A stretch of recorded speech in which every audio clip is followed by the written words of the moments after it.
Estate Chronicles, Episode 4. So, growing up in a small town, what I'm getting ready to share with you guys is not necessarily super surprising, but I wanted to share with all of you, especially when you guys get to a point where, like, if you're in a contested estate and not everybody's getting along that has a say in what's happening, and something is court ordered by the judge to move along.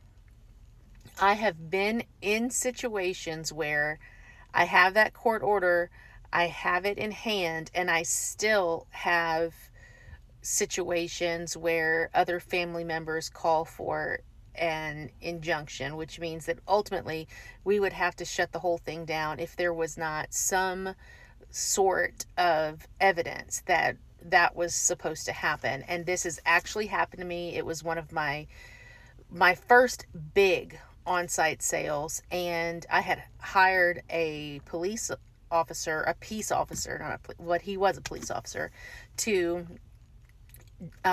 navigate crowd management, because I knew it was a contested situation and just didn't really know what to expect. And he had been called out to actually serve that injunction, and the only thing that stopped it from happening was that I literally had the court order signed by the judge, which I had literally felt the need to do like just a few days before that.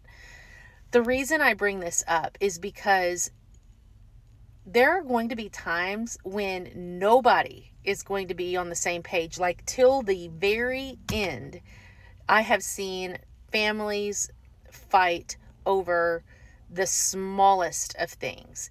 And so this is, number one, my encouragement to follow me and let me help guide you so you don't run into situations like this, and you can still make progress with whatever the project is. And this is a situation where family wasn't necessarily getting together, but there's other situations where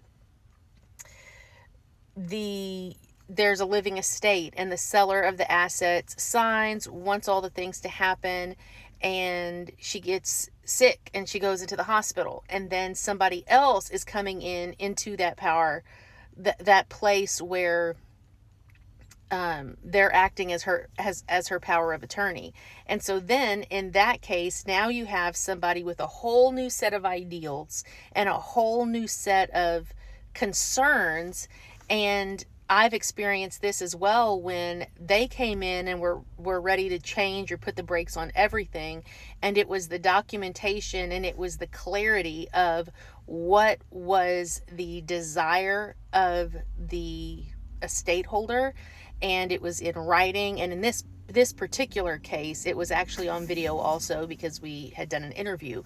But I say all this to say that you can't ever really spell things out too much. And the whole goal of an estate auction or a liquidation of any sort like that is to get to the other side of it.